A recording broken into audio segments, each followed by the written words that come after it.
তো আমরা যে বৈষম্যহীন একটা ইনসাফের সমাজ তৈরি করতে চাই, সেই লড়াইয়ে কারো অনেক বড় কবি হয়ে উঠতে হবে, ইনসাফের কবি, কারো সাহিত্যিক, কারো ব্যবসায়ী, কারো বুদ্ধিজীবী, কারো রাজনীতিক। প্লিজ, আপনার যার যেখানে স্কিল আছে, আপনি যদি ভালো কবি হন, আপনি ইনসাফের রাষ্ট্রের জন্য একজন বড় কবি হয়ে ওঠেন।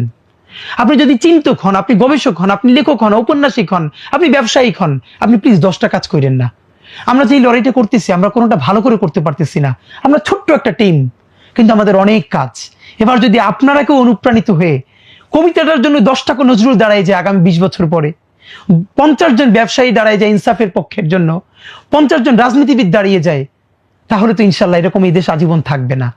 আমরা একটা ভালো দেশ পাবোই। সেজন্য আমাদের সবাইকে এগিয়ে আসতে হবে। এটাই শুধু আপনাদের প্রতি আমাদের অনুরোধ এবং আবদার।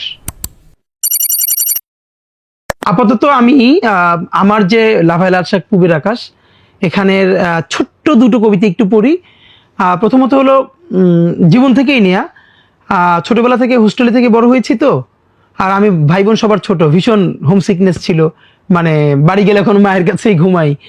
তো আমার মনে হয় এই কবিতাটা পড়ে আমার মনে আছে যে অনেকে আমাকে নক করেছিল যে ওনারা ওই লাইফে ফিরে গেছে। কবিতাটার নাম ছোট্ট বোর্ডিং। হ্যাঁ, তো একটু পড়ি আমি।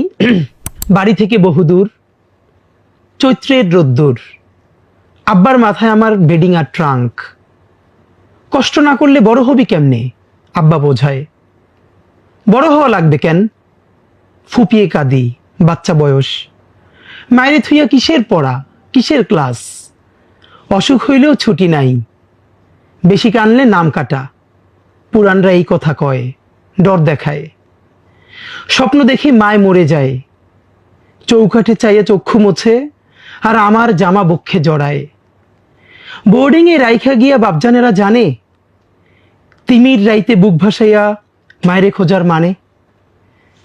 আর একটা কবিতা একটু পড়তে চাই। এই কবিতাটা 2022-এর দিকে লেখা। এটা আমার খুব মনে আছে যে বাজার করতে গেছি, মুদ্রাস্ফীতি বেড়ে বেড়ে এমন হয়েছে, আপনাদের নিশ্চয়ই মনে থাকবার কথা যে সবকিছুর দাম অনেক যখন টাকা হাসিনার শেষের দিকে।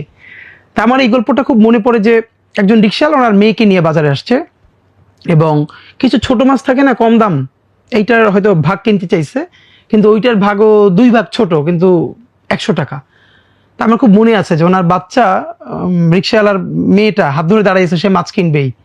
তো রিক্সাওয়ালা যখন জিজ্ঞেস করছে, তখন দাম শুনে উনি, আমার খুব মনে আছে, মানে উনি বড় করে একটা নিঃশ্বাস ছেড়ে মেয়েটা নিয়ে গেছে যে না, কিনবো না, লও।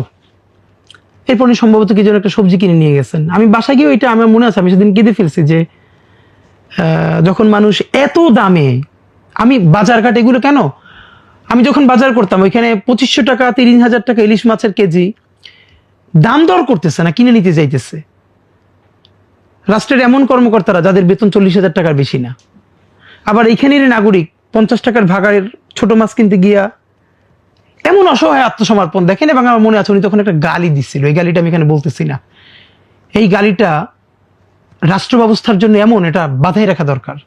ওনার মেয়ে দাঁড়িয়ে আছে কিন্তু কিনতে পারতেছে না। তখন ছোট্ট এটা আমার লেখা, আমি এসে লিখছিলাম যে কবিতাটার নাম হলো বোবার চক্ষু। এক চোখে রাত দেখি, অন্য চোখে দিন। লোপাটের উল্লাস দেখি এক চোখে, অন্য চোখে মাথা পিছু ঋণ। এবারে জোড়া চোখে বাজার দেখি, কয়েদির মতো কেঁদে পালায় অক্ষম পিতা।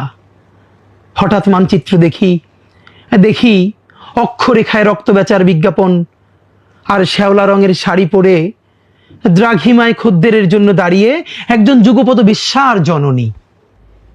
ধন্যবাদ।